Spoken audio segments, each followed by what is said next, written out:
Suddenly एक दिन सुबह उठता हूँ, यूट्यूब से मेल आता है कि your channel has been terminated. फिर मुझे थॉट्स आने लगे, सुसाइडल थॉट्स। 10,000 रुपये महीना भी बहुत ज़्यादा होता है। आज मैंने 10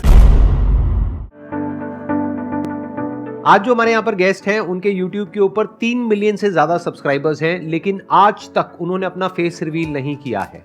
आज पहली बार उनका फेस रिवील होने वाला है। उनका मोटिवेशनल चैनल है। So please give an energetic and warm welcome to the founder of mister proton.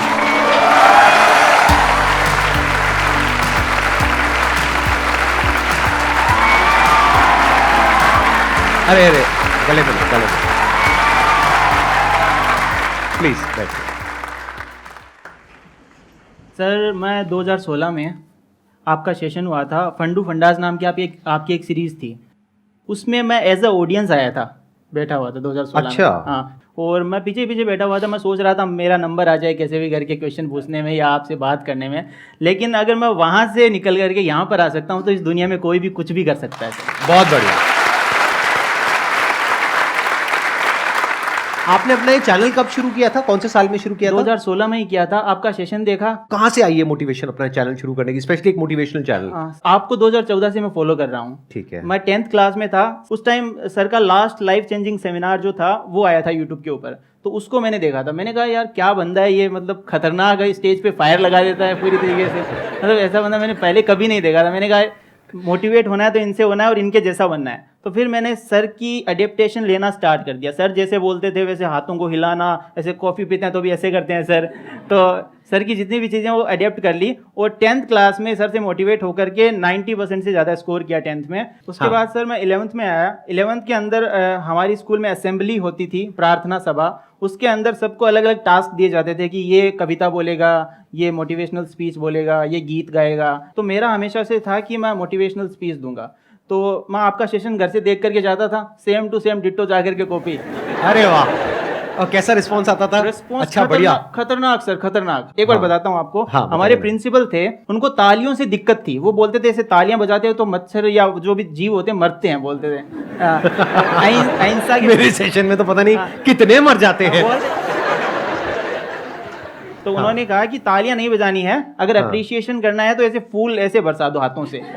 अच्छा, मैंने क्या फूल? ऐसे ऐसे फूल बना करके ऐसे बरसा दो। अच्छा, बस ऐसे ऐसे कर दो। ऐसे ऐसे कर दो। ठीक है। तो मुझे ये बात पसंद नहीं आई। मैंने कहा यार इसको चेंज करना पड़ेगा। और प्रिंसिपल सबके सामने बैठे थे और मैं घर से स्पीच आपकी देख करके रेडी करके गया और सबके सामने जाकर मैंने कहा कि आज मैं पत्थरों में जान फूंकने वाला हूँ। जैसे ही सेशन खत्म हुआ, मैं स्पीच खत्म हुई, तालियों से गड़गड़ाहट शुरू और प्रिंसिपल हैरान ऐसे कि ये क्या कर दिया इसने।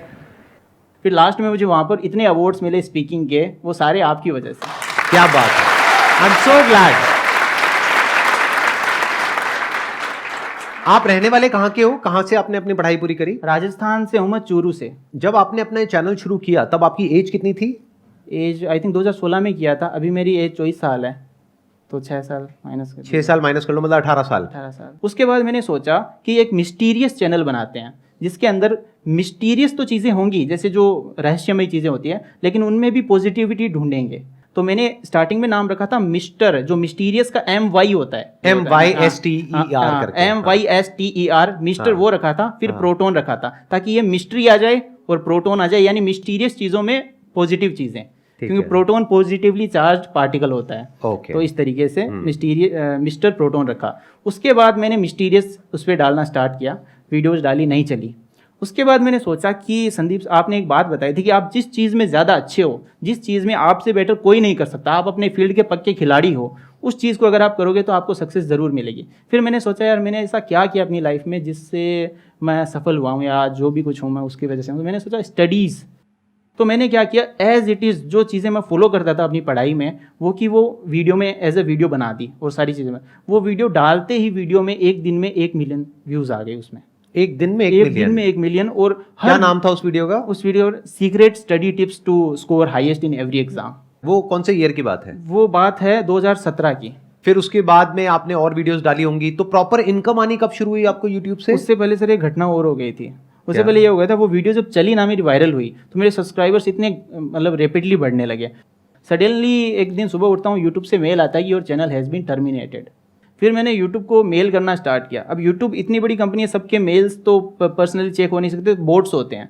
तो वो जैसे ही अपन मेल करते हैं 1 सेकंड में रिप्लाई आ जाता है। मुझे पता था ये बोट रिप्लाई कर रहा है, तो मैंने 3 महीनों तक लगातार यूट्यूब को मेल किए। और फाइनली एक दिन मैं बैठा हुआ था, मेल कर ही रहा था सुबह से, अचानक से उस दिन टाइम लगा थोड़ा मेल का रिप्लाई आने में, लेकिन उस दिन आया कि हमने आपका चैनल चेक किया, कोई प्रॉब्लम नहीं है, हम आपको वापस से इसको रीइनिशिएट करते हैं चैनल को। अच्छा, उसके बाद में क्या आपका जो सक्सेस का ग्राफ है वो ऐसा रहा, या फिर अप फिर डाउन, फिर अप फिर डाउन, कैसे चला आपका यूट्यूब का करियर? स्टार्टिंग में तो एकदम अप जाता है, उसके बाद डाउन भी आते हैं, वापस से अप जाते हैं। ये जिंदगी है, ये कभी ऐसे नहीं चलती, ऐसे चलती है, हमेशा अप डाउन आते रहते हैं। उसके बाद सर 2019 के अंदर मेरे साथ एक ट्रेजेडी हुई। दिवाली का दिन था और मेरे मतलब स्लिप डिस्क हो गई थी, जो बैकबोन में फ्रैक्चर होता है वो हो गया था। तो उसकी वजह से मैं चल नहीं पा रहा था, उठ नहीं पा रहा था, बैठ नहीं पा रहा, सब में दिक्कत होती है उसमें। फिर मैंने उस पर रिसर्च करना स्टार्ट किया प्रॉपर। मैंने कहा ये कैसे होती है, इसको ठीक कैसे किया जाता है।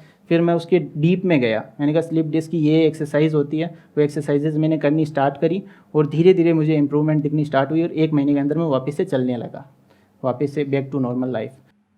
उसके बाद स्लिप डिस्क होने के बाद 2020 में स्लिप डिस्क वापस से आती है पहले से मेजर फॉर्म में। बहुत ज़्यादा पेन होता था, वो पेन होने की वजह से मैं रात को सो नहीं पाता था।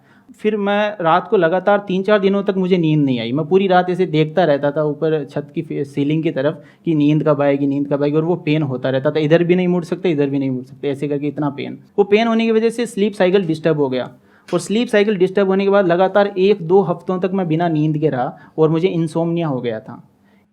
फिर मुझे थॉट्स आने लगे, सुसाइडल थॉट्स, जो कि मैं मोटिवेट करता था लोगों को और मुझे ही सुसाइडल थॉट्स आने लगे। और मुझे लगा कि यार मतलब ये जो पेन अभी मैं सहन कर रहा हूँ, इससे अच्छा तो वो ख़त्म कर देना है सब कुछ, ऐसा लगने लगा। और फिर अंदर से आता यार नहीं यार, तुझे ऐसा नहीं करना है, तू कुछ करके जाएगा, ऐसे इतनी आसानी से इतनी नहीं जाना तुम्हें। तो उसके बाद एक दिन से रैंडमली मैं इसके बारे में रिसर्च कर रहा था। एक डॉक्टर मेरे सामने आए, वीडियो आई उनकी, डॉक्टर के वर्मा नाम था उनका। उनकी वीडियो आई, उन्होंने डिप्रेशन के कुछ सिम्टम्स बताए थे। उन्होंने कहा कि डिप्रेशन में नींद नहीं आती है, हर चीज़ में इंटरेस्ट खत्म हो जाता है, सुसाइडल थॉट्स आते हैं, ऐसे ऐसे करके। तो मुझे वो सिम्टम्स मैच करे सारे के सारे। फिर मैंने उन डॉक्टर को कॉल किया। फिर सुबह अगले दिन मैं उन डॉक्टर साहब के पास पहुंच गया। मैंने कहा सर ऐसा ऐसा हो रहा है, मुझे नींद नहीं आ रही है। तो बोला आपको डिप्रेशन है। मैंने कहा सर डिप्रेशन मुझे कोई प्रॉब्लम ही नहीं है, कोई स्ट्रेस ही नहीं लिया मैंने कभी आज तक ज़िंदगी में, मोटिवेटेड इंसान हूँ मैं, लोगों को मोटिवेट करता हूँ। तो बोला आजकल एक इंडिजिनस डिप्रेशन नाम की चीज़ है, जो ऑटोमेटिकली आजकल जो हम फूड हम खाते हैं उसमें सारे पौष्टिक वो तत्व नहीं होते, उसकी वजह से हार्मोनल लेवल इम्बैलेंस हो जाता है। जो सेरोटोनिन होता है उसका लेवल कम हो जाता है, जो फील गुड हार्मोन है वो कम हो जाते हैं और जो फील बैड हार्मोन्स है वो बढ़ जाते हैं, जैसे कोर्टिसोल वगैरह। I am not a health professional but मैं अपना एक्सपीरियंस शेयर कर रहा हूँ आप सबके साथ। तो उसके बाद में मैंने उनका ट्रीटमेंट लेना स्टार्ट किया। अब ट्रीटमेंट लेना स्टार्ट किया तो मुझे नींद आने लगी, सब कुछ ठीक होने लगा, पहले की तरह होने लगा, सब कुछ अच्छा लगने लगा। उस टाइम सर जब मैं डिप्रेशन में था और नींद नहीं आती थी, रात को मैं आपकी वीडियो देखता था, क्योंकि डर लगता था अंदर से कि अब ज़िंदगी कम ही दिन हो गया, लेकिन अपने फेवरेट इंसान की वीडियो देख लेते हैं। तो आप स्पिरिचुअलिटी में बताते थे इंसान कभी मरता नहीं है, सिर्फ शरीर मरता है, हम अमर रहते हैं। तो मैंने कहा चलो मरेंगे तो शरीर मरेगा, अपन तो जिंदा रहेंगे,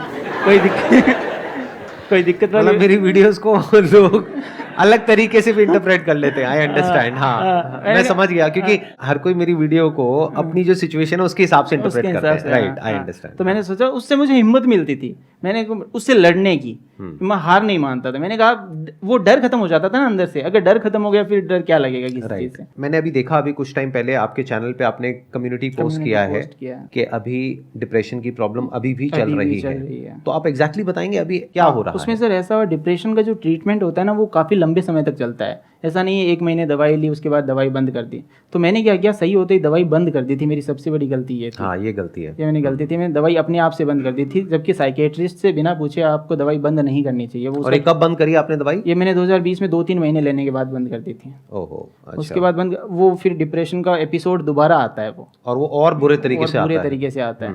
तो अब जब डिप्रेशन का टाइम था और मैं दवाई ले रहा था, तब मुझे पता चला कि यार मैं अकेला सब कुछ नहीं कर सकता, टीम बनानी पड़ेगी। उस टाइम सब कुछ अकेला करता था, स्क्रिप्टिंग, वॉइस ओवर, एडिटिंग, सारा काम मैं अकेला करता था। उसके बाद पता चला कि सबकी टीम होती है, एक टीम बना लेते हैं। तो स्टार्टिंग में मैंने एक राइटर को ज्वाइन करवाया, उसके बाद में एक एडिटर को पकड़ा, ऐसे करके पहले 3 जनों की टीम बनी। उसके बाद आज हम 10 जनों की टीम है जो इस चैनल पे वर्क कर रहे हैं। स्टार्टिंग में सर मैं बताऊं, हमारे एरिया में 10,000 रुपये महीना भी बहुत ज़्यादा मानते थे कि 10,000 रुपये महीना भी बहुत ज़्यादा होता है। आज मैंने 10 लाख टच कर दिया है महीने का।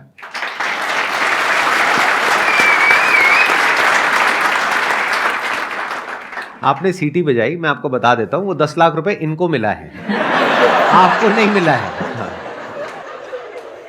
मैं एक चीज़ में विश्वास करता हूँ, the show must go on. चाहे हम चले जाएं, हम ना रहें, लेकिन शो चलते रहना चाहिए, शो नहीं रुकना चाहिए। तो मैंने क्या किया, मैंने कहा अपन प्रोटॉन है, इलेक्ट्रॉन को ले आते हैं, ठीक है। तो मैंने प्रोटॉन की जगह फिर इलेक्ट्रॉन, एक वॉइस ओवर आर्टिस्ट हैं, दिल्ली के ही हैं, उनको मैंने पहले, अब आवाज़ भी ऐसी होनी चाहिए जो लोगों को पसंद आए, ऐसे लोग नकार दें ऐसी आवाज़ भी नहीं होनी चाहिए। तो मैंने बहुत रिसर्च करी, फिर उनकी आवाज़ में पॉजिटिविटी मुझे मिली, तो मैंने उनको अप्रोच किया। मैंने कहा मैं प्रोटॉन हूँ, आप मेरे भाई बन जाइए और बोलिए कि मैं हूँ मिस्टर प्रोटॉन का भाई, mister electron, so let's begin. अब मेरी वीडियो की शुरुआत हमेशा ऐसे होती है, तो दोस्तों मेरा नाम है mister proton, so let's begin, ऐसे स्टार्ट होती है।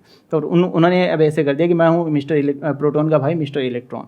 तो ऐसे करके उनकी वीडियोज़ आने लगी अभी, और मुझे थोड़ा सा ब्रेक मिल गया बीच में, ताकि मैं मेडिसिन लेकर के वापस से बैक टू ट्रैक आ सकूं। और अभी इस सेशन के बाद मैं वापस से स्टार्ट कर दूंगा वीडियोस बनाना। एक्सीलेंट जी, और आपको करना ही चाहिए। मैं आपको बस इतना कह सकता हूं, अपनी लाइफ का जो भी मेरा एक्सपीरियंस है, मेरी एज आपसे ज़्यादा है। आपकी एज कितनी है? मेरी 24 है आपकी एज, मेरी 42 है। तो मैंने लाइफ में बहुत कुछ देखा है, बहुत उतार चढ़ाव देखे हैं, और भी लोगों के एक्सपीरियंसेस देखे हैं, अपनी फैमिली में भी देखे हैं, खुद के भी माइंड के लेवल पे, बॉडी के लेवल पे बहुत तरह के एक्सपीरियंसेस देखे हैं। मैं बस आपको इतना ही कहना चाहूँगा कि ये जो फेजेस आते हैं ना हमारी लाइफ में, ये टेम्पररी होते हैं, बस इसको हमेशा याद रखना है। और हर प्रॉब्लम का सोल्यूशन होता है। कोई भी प्रॉब्लम कितनी भी बड़ी आपको लग रही हो उस टाइम पे, यानी आज हो सकता है आप लोगों की लाइफ में कोई बहुत बड़ी प्रॉब्लम हो, लेकिन वो आज बड़ी लग रही है, आने वाले 1 साल तक अगर आप हिम्मत रखते हो तो मेरी इस बात को याद रखना, 1 साल बाद आपको याद तक नहीं रहेगी कि ऐसी कोई प्रॉब्लम आई थी।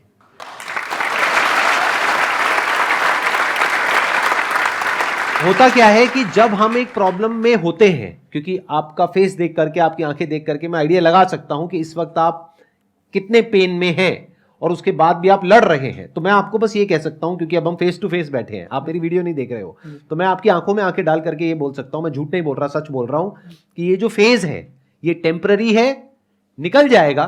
थोड़ी सी हिम्मत रखनी है, अपने काम पे ध्यान देना है, और 6 महीने के अंदर अंदर सब पास्ट में हो जाएगा। Thank you sir. और वापस से सब कुछ बढ़िया होगा। सर ने जो भी बात कही वो बिल्कुल सही है। मैं डॉक्टर साहब के पास जितनी बार जाता था, मैं उनको हर बार नई प्रॉब्लम बताता। मैं कि सर इस बार बाल झड़ रहे हैं, इस बार यहाँ पेन हो रहा है, इस बार हाथ दर्द कर रहा है। तो बोलते थे तुम है ना खुद की बॉडी सेंट्रिक हो गए हो, पूरे दिन बॉडी के बारे में सोचते रहते हो और कोई काम करते नहीं हो, तुम बिजी हो जाओ, उसके बाद देखना सारी प्रॉब्लम अपने आप सॉल्व हो जाएगी। तो ये बात सही है कि हमें बॉडी सेंट्रिक नहीं होना, बिजी किसी न किसी काम में बिजी हो जाते हैं तो सारी प्रॉब्लम चली जाती है। और प्लस बॉडी के लेवल पे अगर कोई प्रॉब्लम आती भी है, तो अगर तो वो एक्चुअल में बड़ी प्रॉब्लम है, यानी जैसे इन्होंने बताया स्लिप डिस्क है, तो आपको एक्सरसाइज करके उस प्रॉब्लम का सॉल्यूशन निकालना है। या फिर अगर आपको पता लग चुका है ये बात, अगर इतनी अवेयरनेस है आपके अंदर कि एक्चुअल में फिजिकली है ही नहीं ये प्रॉब्लम, मतलब चेकअप करा लिया ना, एंडोस्कोपी करा लिया, अब इससे ऊपर और क्या कराऊं, तो मुझे पता है ना कि नहीं है। अगर अभी भी प्रॉब्लम हो रही है तो वहम है, तो वहम का क्या इलाज है? टेम्पररी है, भिड़ जाओ उससे।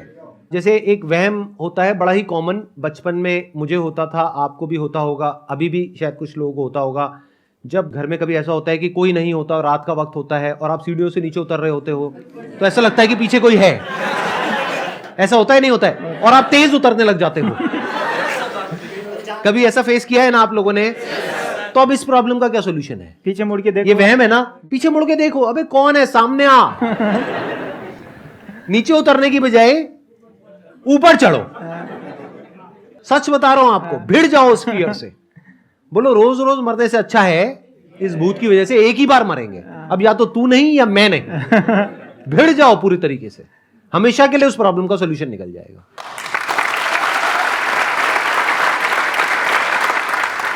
थैंक यू सो मच अपनी ये स्टोरी आप यहाँ पर शेयर करने के लिए और इतना खुल करके दिल से सबके साथ में बात करने के लिए। और थैंक यू सर मेरा सपना पूरा करने के लिए आपसे मिलने का। अरे मोस्ट वेलकम जी, मोस्ट वेलकम।